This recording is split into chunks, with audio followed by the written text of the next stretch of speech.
Welcome to The Explainer. Today, we're going to break down one of the most ambitious and, frankly, riskiest manufacturing projects we've seen in a long time. Tesla's plan to build something called a Terafab and basically take full control of its own chip production. So, let's just start with a number, because this number explains everything. 200 billion. That is the high-end guess for how many AI chips Tesla thinks it's going to need every single year. And we're not just talking about what's under the hood of their cars.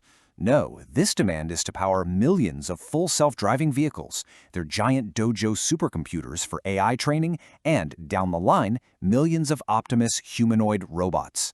You can see how this creates a massive, almost existential problem for the company. So that begs the obvious question. Where on earth are all of these chips supposed to come from?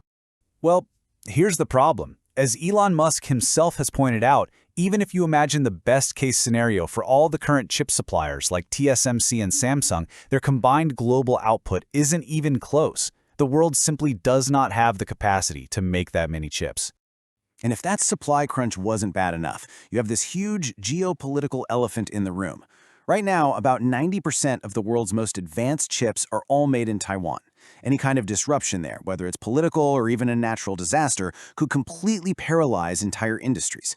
For a company like Tesla, that's not just a business risk, it's a critical strategic vulnerability.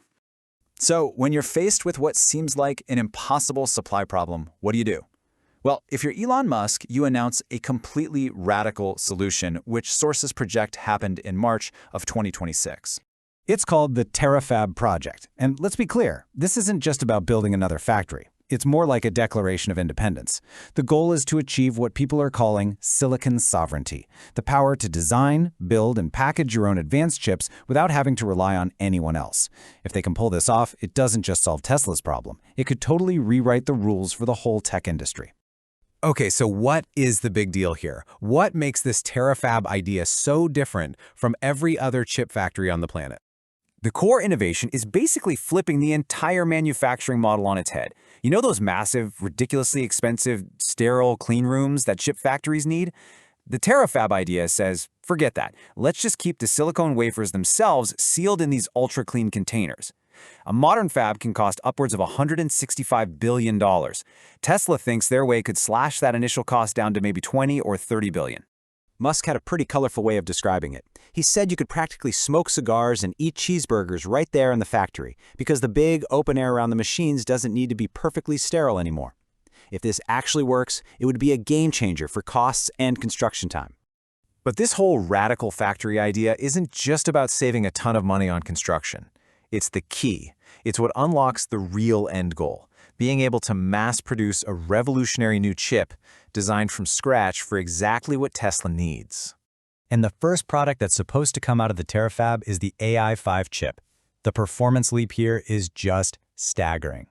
We're talking up to 40 times faster overall performance, 8 to 10 times the raw computing power, 5 times the memory bandwidth, and 9 times the memory of the current generation.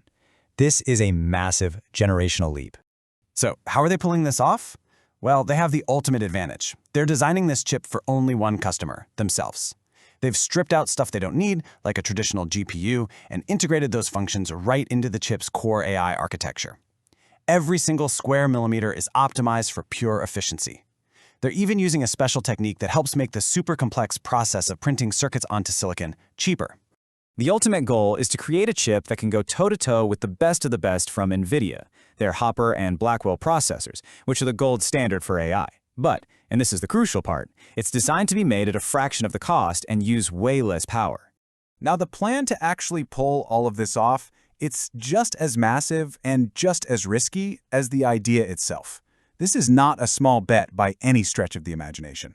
Things are reportedly moving incredibly fast. The project launched with a groundbreaking at the Giga Texas campus in a projected March 2026.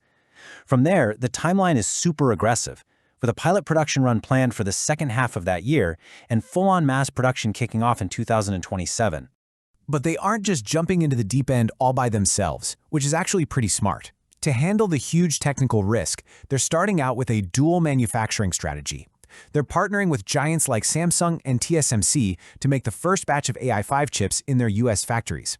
This lets them lean on existing expertise while they get their own super advanced 2-nanometer process up and running. And while that initial investment is already pegged at a huge $25 to $30 billion, the total price tag to get this thing to full scale could be as high as $300 billion. It's just an absolutely massive capital investment. But the hurdles here are just monumental. I mean, can they really control tiny defects at a 2-nanometer scale without the traditional clean rooms that everyone else relies on? And where are they going to find the thousands of super specialized engineers they need to even run this place? And of course, there's the huge financial risk of betting hundreds of billions on the future success of FSD and Optimus. And this all brings us to the final crucial question. If, and it's a big if, but if Terafab actually succeeds, it cements Tesla's transformation from a car company into something completely different.